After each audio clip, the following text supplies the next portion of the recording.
Ano na binibigay ni Sayo kay Hailey. Tama si Kalbo. Abot naman ang abot. Magkasundo sila, oh. Walang problema. Kanina pinalo ni Hailey yung mata ni Sayo. Nagsumbong sa akin si Sayo. Eh, pag nasasaktan pa namin yung si Sayo, pinapalo niya. Kasi turuan ko siya na, ganun.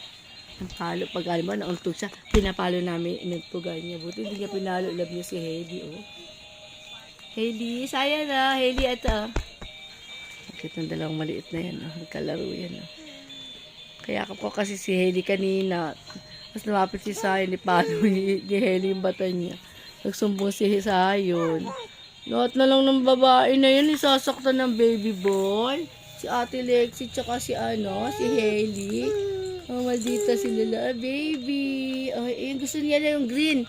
This one, gusto niya, ayaw niya ng red. Binigay niya kasi nakalahating apple na laruan, ayaw ni Hailey. Gusto niya ito. Oh, sige, give mo na yan. Oh, give mo. Oh, diba? Gusto niya na.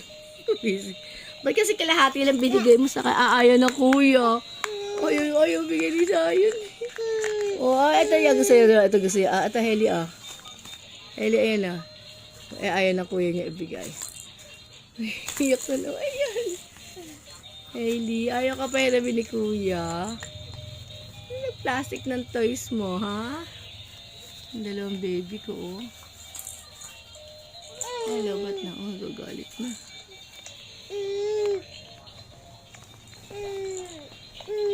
Lalaro yung two babies. Ayun na.